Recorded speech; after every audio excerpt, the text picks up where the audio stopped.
प्रारंभ करते हैं। ठीक है।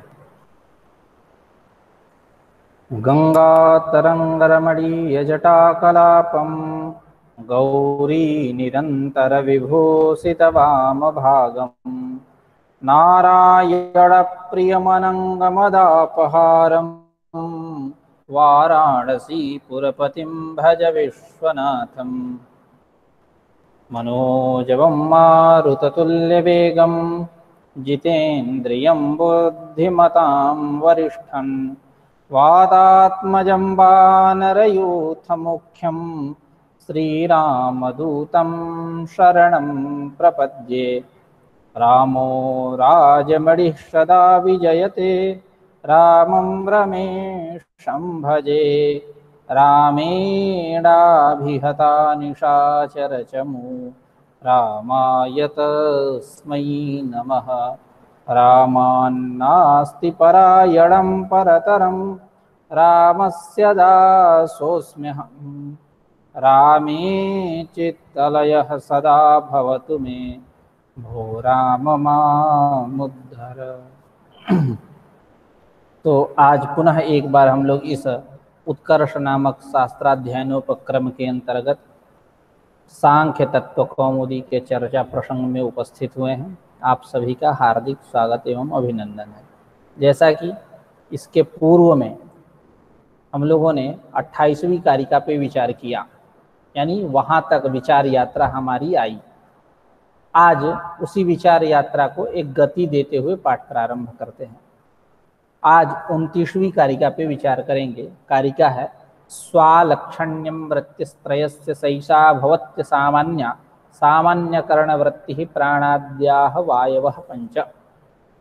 यानी एक पूर्व में कारिका थी सृष्टि प्रक्रिया से संबंधित। प्रकृतेर्महास्ततोऽहंकारः तस्माद् गुणश्च षोडशकः तस्मादपि षोडशकात् पंचभ्यः पंचभूतानि। उस कारिका में सृष्टि क्रम का प्रतिपादन है, सर्ग का प्रतिपादन है। उसका जब आचार्य वाचस्पति मिश्र व्याख्या कर रहे थे उस कारिका की, तो उन्होंने कहा कि महत्तत्व, एक एक तत्वों की हम आगे चर्चा करेंगे।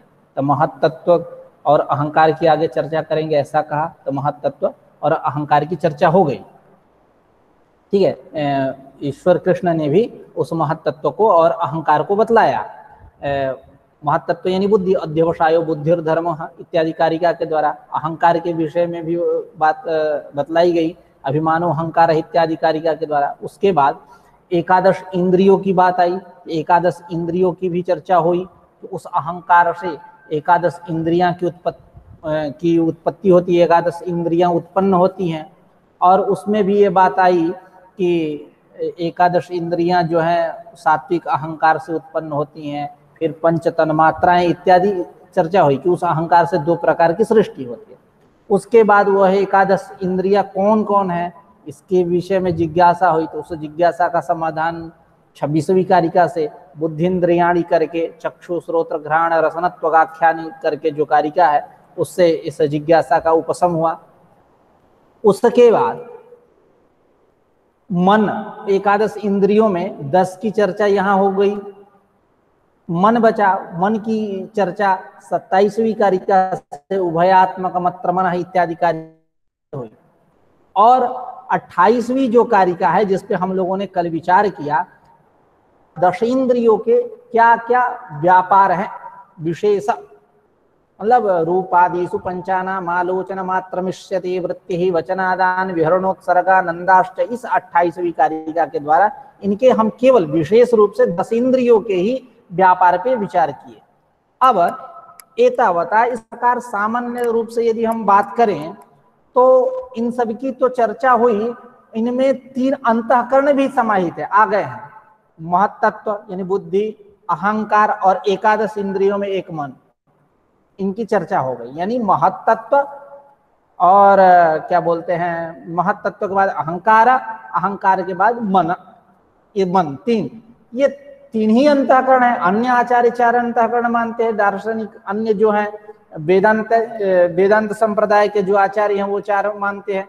मनोबुद्धिरहंकार चित्तम अंतःकरणमांतरम संशयो निश्चयो गर्व स्मरणम विषया इमे एकमपि अंतःकरणम मन इति बुद्धि इति चित्तम इति च आख्यायते। ऐसा वेदांत संप्रदाय के जो लोग हैं उनके यहाँ 4 अंतःकरण है, सबका अलग अलग विषय है, यहाँ केवल 3 ही है, मन बुद्धि और अहंकार। तो अब इन 3 त्रिविध अंतःकरण की चर्चा हुई, तो इन त्रिविध अंतःकरणों का जो मुख्य व्यापार है, यूं कह ले विशेष व्यापार है, जो है असाधारण व्यापार जो है वो क्या है, तो इस पे चर्चा करने वाले हैं कि जो मैंने पहले बताया, जिस बात पे विचार किया, वही इनका मुख्य व्यापार है। स्वालक्षण्यम स्वालक्षण्यम वृत्तिस्त्रयस्य सैषा भवत्य सामान्य सामान्यकरण वृत्ति प्राणाद्याः वायवः पंच। और जो 5 वायु हैं, प्राण अपान व्यान उदान समान इत्यादि, यह जो है सामान्य व्यापार है, और इनका जो स्वलक्षण है, अपना अपना जो लक्षण, मन का जैसे बुद्धि का, तो बुद्धि का क्या अध्यवसाय, और अहंकार का अभिमान, मन का संकल्प विकल्प करना, तो इनका अपना अपना जो लक्षण है, यही इनका असाधारण व्यापार है। असाधारण व्यापार है, विशेष व्यापार है, मुख्य व्यापार है इत्यादि। और जो 5 प्राण है, प्राण अपान व्यान उदान समान, ये सब जो है इसके इस त्रिविध अंतःकरण के सामान्य व्यापार है। इसी बात का आख्यान इस 29वीं कारिका में ईश्वर कृष्ण के द्वारा किया गया। अवतरणिका में कह रहे हैं, अंतःकरणस्य वृत्तिम आह स्वालक्षण्यम इति, अंतःकरण के व्यापार को कह रहे हैं स्वालक्षण्यम इत्यादि कारिका के द्वारा। कारिका है स्वालक्षण्यम वृत्तिस्त्रयस्य सैषा भवत्य सामान्य सामान्यकरण वृत्ति प्राणाद्याः वायवः पंच। ठीक है, अब वही अर्थ है सामान्य रूप से।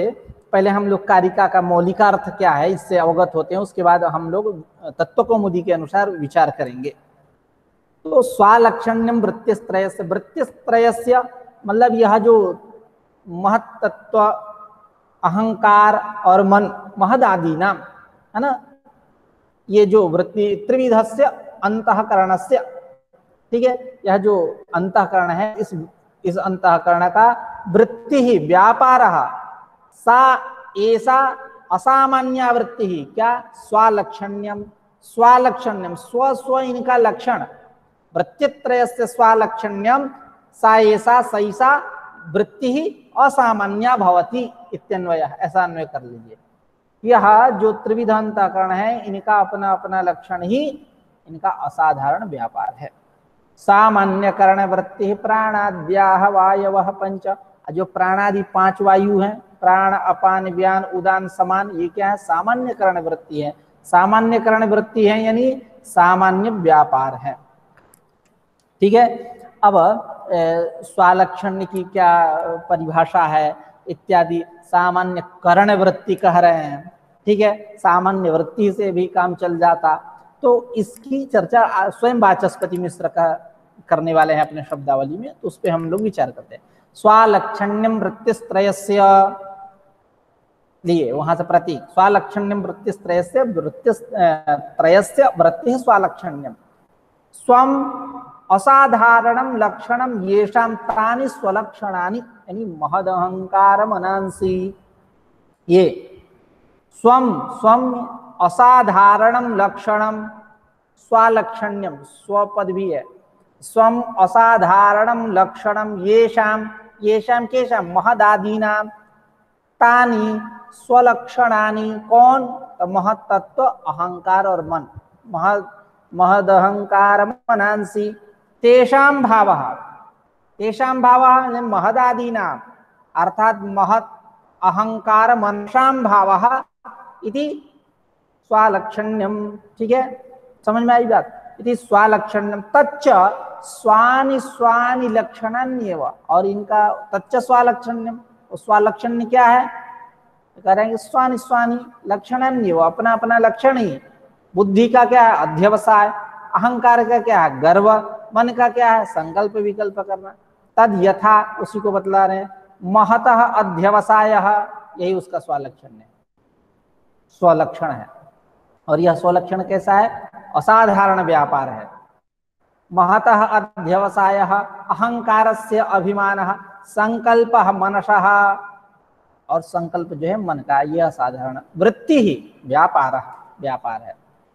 वृत्तिर्द्वैविध्यम साधारणासाधारणत्वाभ्याम आह, कह रहे हैं कि साधारण और असाधारण इन दो भेदों से वृत्ति का द्वैविध्य प्रतिपादित किया जा रहा है, यानी दो प्रकार की वृत्ति है, यह बात बतलाई जा रही है।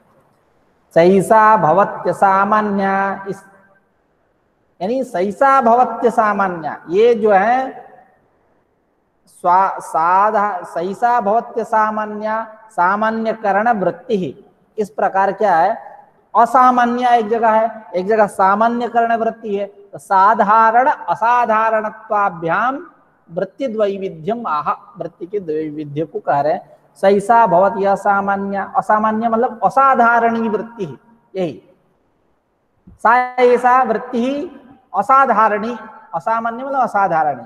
सामान्यकरण वृत्ति प्राणाद्याहवायव पंच, वहां वो प्रतीक लिए जो पंचवायु है, यह सामान्य व्यापार हैं इनके मन बुद्धि अहंकार के सामान्य व्यापार है। सामान्य समास कर रहे हैं, सामान्याचासौ कर्णश्चेति, सामान्य कर्ण, सामान्याचासौ कर्ण वृत्तिश्च, पूरा उसको कर्ण वृत्ति। अब कर्ण वृत्ति में क्या होगा, कर्ण से वृत्ति, कर्णानाम वा वृत्ति, ऐसा मतलब अंतःकरण, इनका षष्ठी समास कर लीजिए। उसके बाद इधर ला करके षष्ठी गर्भ कर्मधारे, ऐसा कहेंगे, ठीक है। पहले समास कौन हुआ, पहले कर्ण वृत्ति में कर्णानाम वृत्ति, कर्ण वृत्ति, सामान्याचासौ कर्ण वृत्तिश्चेति, सामान्य कर्ण वृत्ति, ऐसा, ठीक है। तो सामान्याचासौ कर्ण वृत्तिश्चेति, सामान्य कर्ण वृत्ति। त्रयाणाम अपि करणानाम पंचवायवः जीवनम वृत्ति ही तदभावे भावात् तदभावे च अभावात्। सामान्य कर्ण वृत्ति, कर्ण पद रखा गया वहां, क्या उसकी भूमिका है, तो कह रहे त्रयाणाम करणानाम, त्रयाणाम अपि करणानाम, यह जो तीन कर्ण, कौन, तीन ही है इनके यहाँ, मन बुद्धि अहंकार। या सृष्टि क्रम की बात करें तो पहले बुद्धि तत्व, उसके बाद कौन है, अहंकार, उसके बाद क्या है, मन, है ना। त्रयाणाम अपि करणानाम पंचवायवः, प्राण अपान व्यान उदान समान, ये है जो पांच वायु है, यही इनका व्यापार है। यानी जीवनम वृत्ति, जीवनम नाम धारणम वृत्ति, धारण करना, यही इनका सामान्य व्यापार है। किनका, त्रयाणाम अपि करणानाम, है ना, मतलब महदादीनाम, ठीक है, महदादीनाम इनका, महतत्वादीनाम, महदादीनाम नहीं कहेंगे, महतत्वादीनाम, ठीक है, वही बात है। लेकिन महदादी महदादी करके जो भी शब्द आए हैं सबका ग्रहण करने के लिए आए हैं। अभी इसके पूर्व में हम लोगों ने जहां भी महदादी महदादी महदादी व्यक्त, महदादी व्यक्त, महदादी व्यक्त ऐसा व्यवहार किया, तो महदादी से हम लोग भूम्यंत पर्यंत तक धावन किए हैं। लेकिन यहाँ महदादी से केवल तात्पर्य मन तक ही रुक जाना है, ठीक है। तो इसलिए हम पृथक पृथक शब्द बोलेंगे कि बुद्धि, बुद्धि अहंकार मनसाम इति, ऐसा, ठीक है। तत्रयाणाम अपि करणानाम पंचवायवः, जो प्राणपान व्यान समान उदान इत्यादि जो है, यह जीवनम वृत्ति, जीवनम नाम धारणम वृत्ति, धारण, ये क्या करते हैं, धारण करते हैं, या यूं कहले शरीर इनको धारण करेगा। लेकिन शरीर क्या धारण करेगा, ये शरीर को धारण, बात समझिएगा, ये शरीर को धारण करते हैं, ये क्या इनको शरीर धारण करेगा, ठीक है। तो धारण, जीवनम नाम धारणम वृत्ति, ठीक है। तो पंचवायवः जीवन, त्रयाणाम अपि करणानाम पंचवायवः जीवनम वृत्ति तदभावे भावात्, क्यों, तदभावे भावात्, तदभावे से किसको लेना है, अब यहाँ थोड़ी सी बात समझनी भी है। तदभावे से यहाँ तात्पर्य है, आप ज्वाला प्रसाद गौड़ जी की देखेंगे संस्कृत का, तो वहां दूसरा अर्थ किया गया, अन्यत्र दूसरा अर्थ किया गया। लेकिन क्या है संगति, हम थोड़ी सी यहाँ बैठाएंगे। पहले सामान्य रूप से अर्थ समझते हैं। तदभावे भावात्, तदभावे, तदभावे नहीं, तदभावे भावात्, तदभावे भावात् यानी प्राणादीनाम भावे, प्राणादीनाम भावे मतलब जीवने, धारणे, ठीक है। भावात क्या मतलब प्राण नहीं, प्राणादीनाम तद्भावे ने प्राणादीनाम भावे भावात अर्थात जीवनम धारणम भावात, प्राणादि के रहने पर जीवन है, ठीक है। तदभावे च अभावात, तदभावे यानी प्राणादीनाम अभावे, प्राणादि के अभाव होने पर जब नहीं है जीवनम धारणम न संभवम, संभव ही नहीं है। बात समझ में आई रही कि तदभाव, तदभावे से किसको लेंगे, तदभावे यानी प्राणादीनाम भावे, सत्य प्राणादि के रहने पर, भावात यानी जीवनम धारणम भावात, ठीक है, ये जीवन धारण संभव है। तद अभावे, तद अभावे जिसको हम बोले यानी प्राणादीनाम अभावे तो अभावात यानी जीवनम धारणम अभावात। अन्यत्र क्या लिखते हैं आचार्य लोग कि तद अभावे से प्राणादीनम नहीं लेते हैं। तद अभावे यानी जैसे हम यहाँ लिए प्राणादीनम भावे जीवन, ऐसा नहीं अर्थ करते हैं।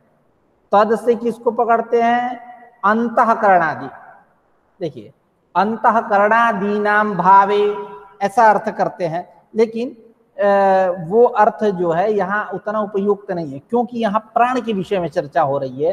क्योंकि अभी ऊपर का है तो अब अंतःकरण की लगे चर्चा करने, यहाँ मतलब ये बात बताई जा रही है कि प्राणाद्याः वायवः पंच, यह प्राणादि पंच वायु है, यह इनका जीवनम वृत्ति है, यह धारणम, हेलो आवाज आ रही है ना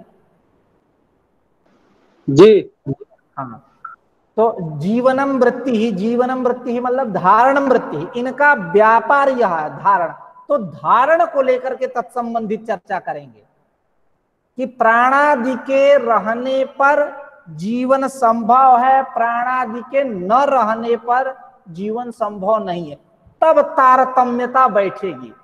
अंतःकरण आदि के रहने पर जीवन संभव है, अंतःकरण आदि के न रहने पर जीवन संभव नहीं है, इस प्रकार का जो अर्थ है जो है उसका यहाँ उतना तारतम्य नहीं है। इस अन्यत्र जो तद्भावे से अंतःकरणादीनम ऐसा अर्थ करते हैं वो थोड़ा सा विपरीत लगता है। जैसा कि आप देखेंगे अन्यत्र में, अन्यत्र आप ज्वाला प्रसाद गौण को, तो वहां यही अर्थ करते हैं कि भावात इति अर्थात जीवत शरीरे अंतःकरण सद्भावे प्राणादि पंचवायु व्यापार सद्भाव। अब अंतःकरण सद्भावे प्राणादि वायु व्यापार सद्भाव इत्यन्वयः अंतःकरण सत्वे च घटादौ व्यतिरेक। इस प्रकार जो अन्य व्यतिरेक बताते हैं थोड़ा सा अजीब लगता है। आप अन्यत्र देखेंगे तो तत्से किसको लिया गया, प्राणादि को ही लिया गया, क्योंकि अभी ऊपर के प्राणाद्याः वायवः पंच, पंच ये जो पांच वायु हैं यह त्रिविध अंतःकरण के साधारण व्यापार है, और यह इनका साधारण व्यापार है, तो यानी व्यापार यानी जीव, इनका व्यापार क्या है, साधारण व्यापार यानी जीवन, जैसे कहे ना कि त्रयाणाम अपि करणानाम पंचवायवः जीवनम वृत्ति ही, ये जीवनम धारणम वृत्ति है, धारण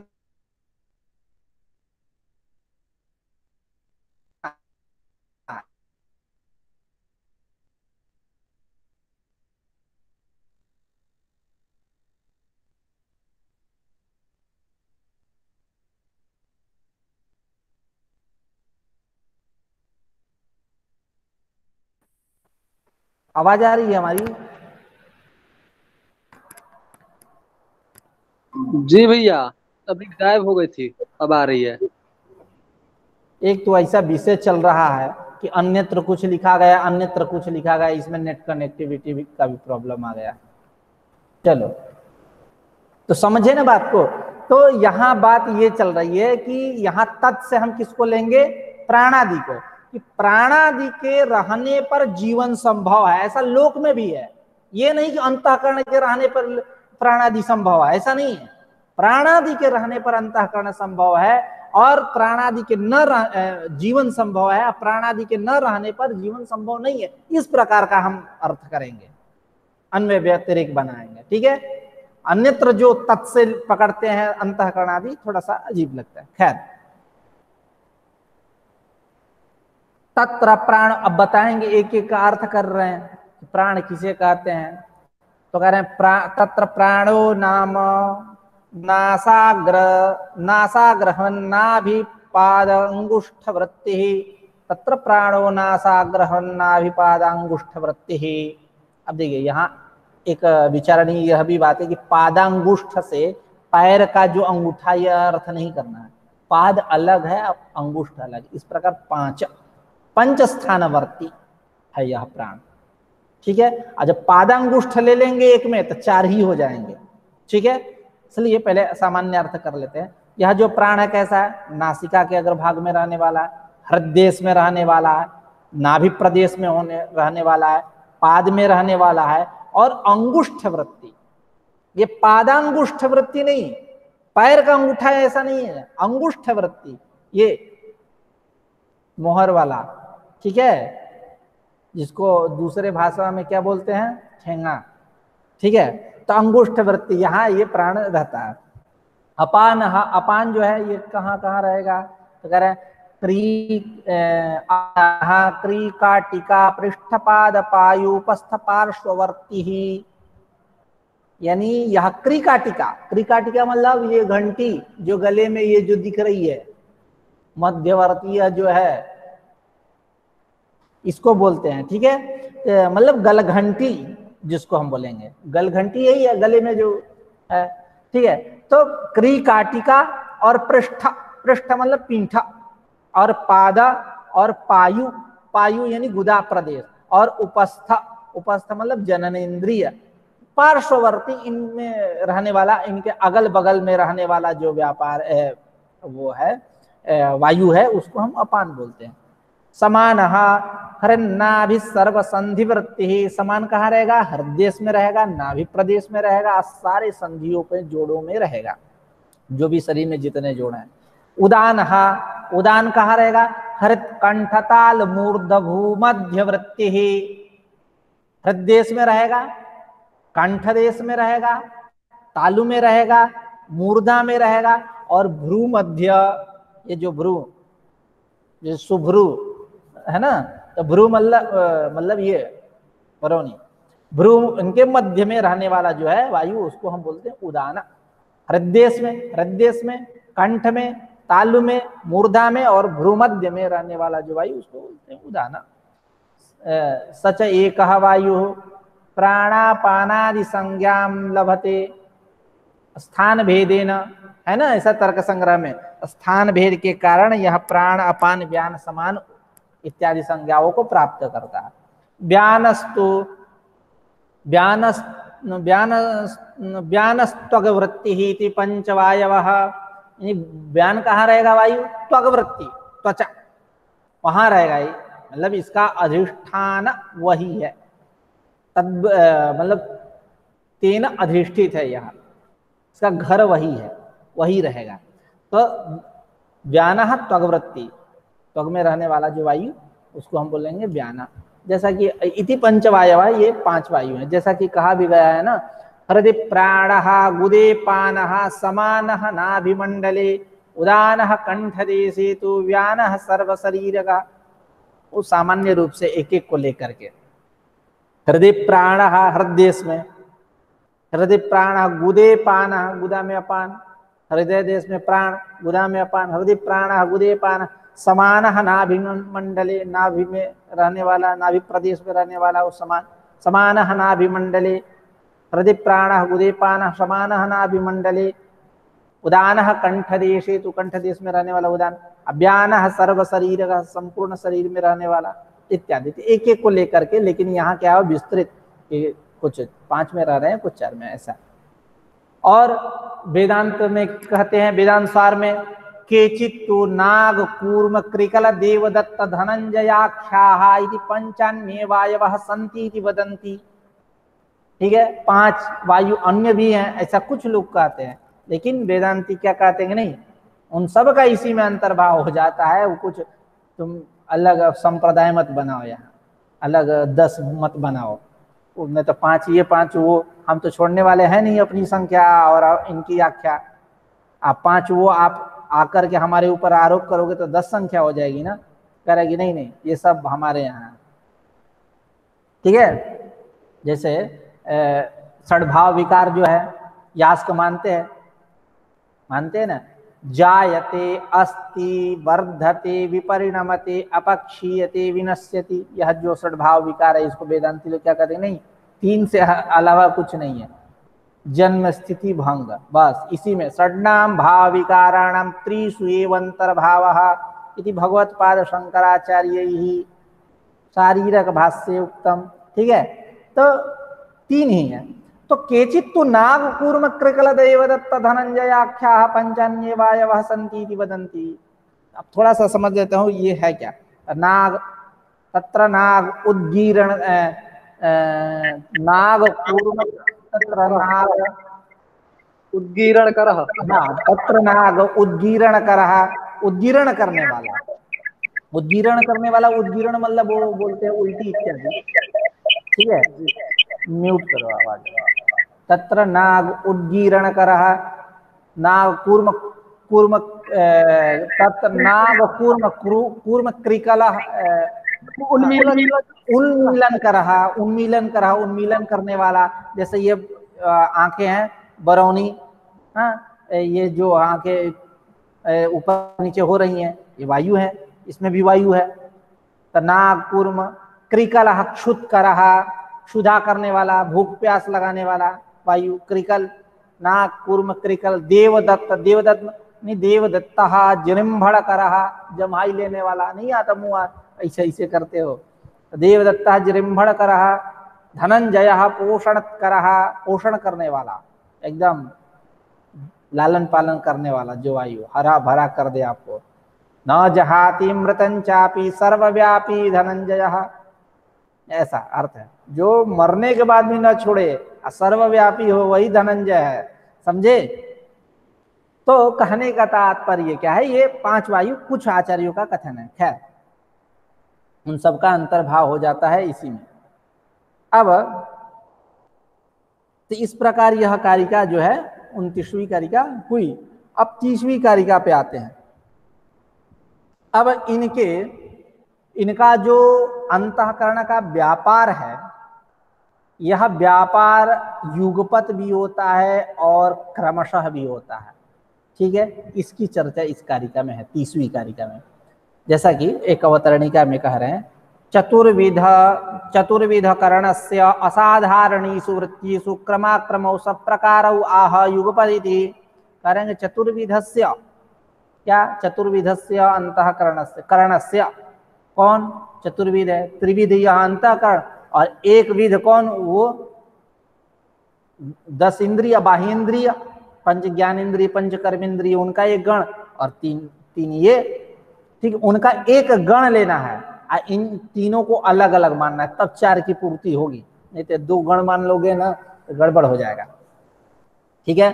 तो चतुर्विध करणस्य असाधारणीषु वृत्तिषु, असाधारणीषु वृत्तिषु मतलब असाधारणीषु व्यापारेषु, साधारण व्यापारों में क्रमाक्रमौ सब प्रकार, क्रम और अक्रम अर्थात युगपत और क्रम, इन दोनों को सब प्रकार आह, सब प्रकार उदाहरण सहित बतला रहे हैं।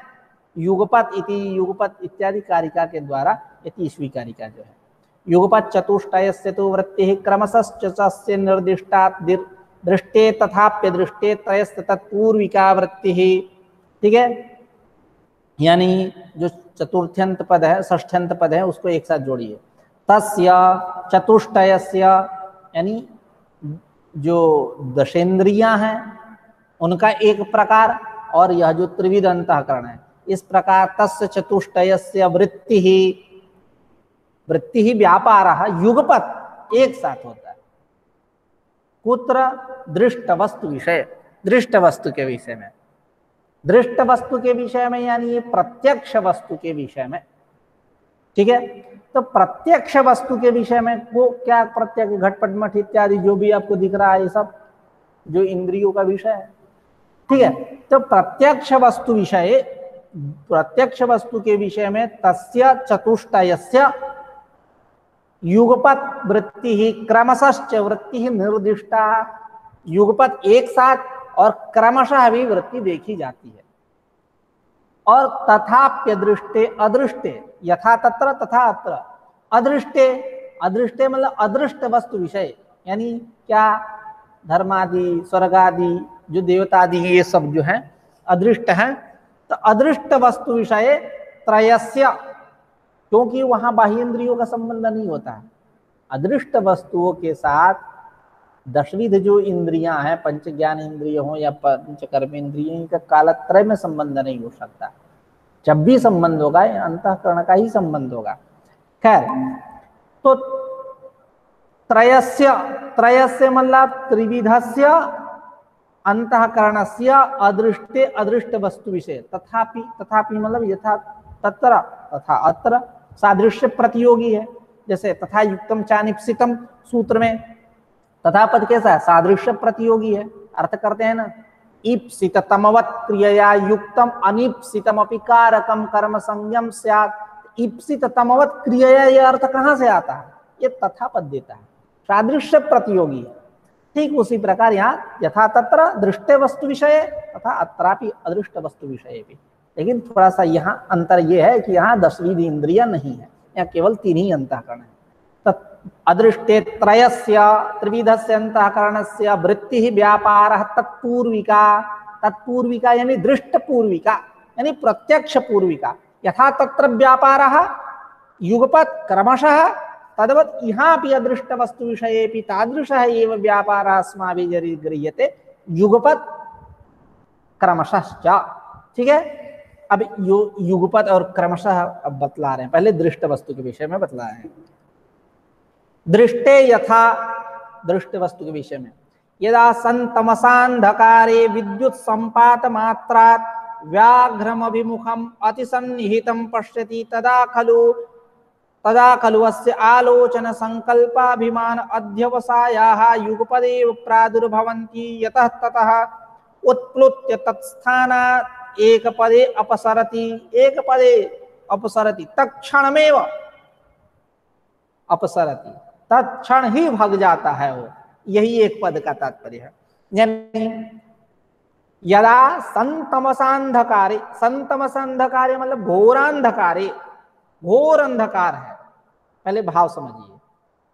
घोर अंधकार है, कुछ दिख नहीं रहा, एक हाथ की दूरी पे भी कुछ न दिख रहा हो, और आपके सामने आके एक बाघ बैठ गया, शेर बैठ गया, कुछ नहीं दिख रहा एकदम, और उसी में बिजली कड़क गई, बिजली कड़क गई और आप सामने क्या पाए, शेर पाए, शेर को दिखा हुआ, शेर वहां है ऐसा आपने देखा, उसको शेर को पाए, तब क्या करोगे, वहां आपकी जितनी इंद्रियां हैं तत्तद अपने काम को तुरंत संपादित करेंगी। जैसे मैं आपको बताऊं, ये तो पुराना उदाहरण है, आप करंट का उदाहरण ले, प्रधानमंत्री या उच्चाधिकारी जो हैं कहीं दौरे पे जाते हैं, तो जिस रास्ते से जाते हैं उस रास्ता पे भले बरसों हो गए हो गिट्टी या बालू फेंके, लेकिन उस समय तुरंत काम होता है ना। आप बनारस में देख लो, चाहे अन्यत्र सर्वत्र यही बात है सब, क्योंकि अब कुछ नहीं कहना है इस पे हमको। तो कहने का तात्पर्य सब लूट खसोट करने वाले हैं, तो तुरंत काम हो जाता है। उसी प्रकार आप क्या हो, घोर अंधकार में जब कुछ आपको दिख नहीं रहा, सामने यदि शेर को बैठा पाओगे, बिजली कड़क गई, बिजली कड़कती है तो दिखता है ना रात में, हाँ देखो चारों तरफ अंधेरा है तो कुछ दूर तक दिखता ही है, प्रकाश महिमा, प्रकाश के कारण। तो आप शेर को पाओगे तो क्या करोगे, वहां मन कहेगा कि अभी रुको थोड़ा आराम कर लो, उसके बाद हम विचार करते हैं। इंद्रिया आलोचना करेंगे, कहेंगे कि बाद में आलोचना करेंगे, नहीं, इंद्रिया तुरंत युगपदेव, युगपद का मतलब देखिए तात्पर्य क्या, वहां भी यत्किंचित व्यवधान होगा, युगपद का यहाँ तात्पर्य क्या, अव्यवधानेन मतलब शीघ्रातिशीघ्र, यही तात्पर्य है। जैसे आप देखो 100 पत्ता ले लो, 100 पत्ता, पान का पत्ता ले लो, किसी वृक्ष का पत्ता ले लो और सुई ले लो और सुई से उसको छेदो, तो जिस काल में पहला पत्ता में छिद्र हुआ उसी काल में सब पत्तों में छिद्र हुआ, ये आप नहीं कर सकते। सबका काल अलग अलग है, काल भेद है वहां। लगता आपको ऐसा है कि तुरंत हो गया, लेकिन नहीं, सबका काल अलग है, वो आप नहीं कर पाओगे, वो आपके बुद्धि का विषय नहीं है। ठीक है, उसी प्रकार यहाँ युगपत कहने का तात्पर्य क्या है, वो इंद्रिय आलोचना करेंगी, ये करेंगी, मतलब शीघ्रातिशीघ्र कहने का तात्पर्य ये, यही तात्पर्य है कि मतलब इंद्रिय तुरंत आलोचना की और क्या बोलते हैं, उसके बाद मन आया, विचार किया, और उसके बाद अहंकार आया, अभिमान किया, और उसका बुद्धि क्या करी, खटाक से अध्यवसाय कर दी, बस प्रत्यक्ष। ठीक है, युगपत वृत्ति का यही तात्पर्य है, जैसे उसी को अब शास्त्रीय भाषा में समझते हैं। यदा संतमसांधकारे घोरांधकारे, घोरांधकार में क्या विद्युत संपात मात्रा, केवल विद्युत का संपात हुआ, चमकना, तो व्याघ्रम अभिमुखम अतिसन्निहितम पश्यति, व्याघ्र को, शेर को क्या कर रहा है, बस एकदम मुंह के सामने बैठा हुआ है ना, व्याघ्रम अभिमुखम अतिसन्निहितम, एक हाथ की दूरी, ऐसा मान लीजिए, अतिसन्निहितम पश्यति, तदा यदा पश्यति तदा खलु अस्य आलोचनम, अस्य पुरुषस्य द्रष्टुः, जो देखने वाला है उसका, अस्य आलोचनम, इंद्रिय के खटाक से आलोचना की, आलोचनम संकल्प, मन क्या हुआ, एवं नैवं वा, इस प्रकार तुरंत संकल्प किया, और अहंकार क्या हुआ, अभिमान, अभिमान किया, उसके बाद बुद्धि क्या की, अध्यवसाय की। इस प्रकार अस्य आलोचन संकल्प अभिमान अध्यवसायाः युगपद एव प्रादुर्भवन्ति, युगपद ही हो जाते हैं। तो ये सब हो गए, तब क्या करेगा वो, 9 2 11, यतः, चूंकि, ततः उत्प्लुत्य तत्स्थानादेव, तत्स्थानादेव, तत्स्थानादेव, उस स्थान से उत्प्लुत्य, कूद करके, एक पदे अपसरति, एक पदे अपसरति मतलब तत्क्षण में वो अपसरति गच्छति, तत्क्षण ही चला जाता है। ये सारे क्या हुए, युगपत काम किए। अब आते हैं क्रमशः पे, क्रमशः पे, यदा मंदालोके प्रथमं तावद वस्तुमात्रं सम्मुग्धं आलोचयति, अथ प्रणिहित मनाः कर्णान्ताकृष्ट ससर सिंजित मंडलीकृत कोदंडः प्रचंडतरः पटाच्चरोयम् इति निश्चिनोति, अथ च मां प्रत्येतीति अभिमन्यते, अथ अध्यवस्यति अपसराम इतः स्थानात् इति। क्रमशः देखा, जैसे इसका पहले भाव समझ लीजिए, जैसे मंदालोक है, मंद आलोक है, मंद प्रकाश है, कोई वस्तु दूर दिखा है ना, वो तो आपको क्या ज्ञान हुआ, सम्मुग्ध ज्ञान हुआ, अस्पष्ट ज्ञान हुआ, कुछ है, अस्ति किंचित इदम, ठीक है, कुछ है। लेकिन जो आप करीब आते गए या वो आपके करीब आते गया, तो आप क्या कहोगे, सारी आपकी इंद्रियां जो है तुरंत काम अपना धीरे धीरे करेंगी। पहले क्या करेगा, बुद्ध इंद्रियां आलोचना करेंगी, उसके बाद मन, आलोचना करने के बाद क्या होगा, सम्मुग्ध ज्ञान होगा कि कोई वस्तु है। उसके बाद मन क्या करेगा, प्रणहित मन होंगे, विचार करेगा, है ना, विचार करेगा। उसके बाद विचार का यहाँ स्वरूप है, क्या विचार किया कि यह जो व्यक्ति है, यह व्यक्ति ऐसा है, चोर है, मतलब धनुष बाण लेकर के एकदम कान के पास ऐसे तना हुआ आ रहा है, ऐसे इतना खींचा हुआ है, तना हुआ है कि वो जो कोदंड है वो मंडलीकृत हो गया,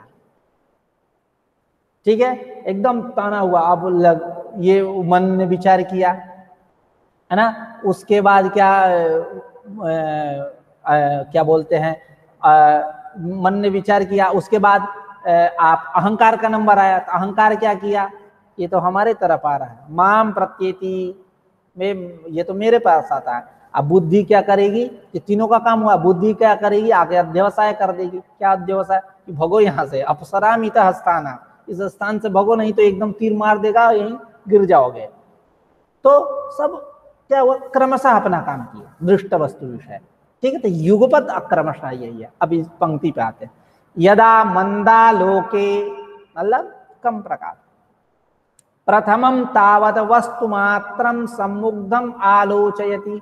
प्रथमं तावत पहले क्या होगा, सम्मुग्धम वस्तु मात्रम आलोचयति इंद्रियाणि, इंद्रियम है ना, जाति को मान करके एक वचन कर लीजिए।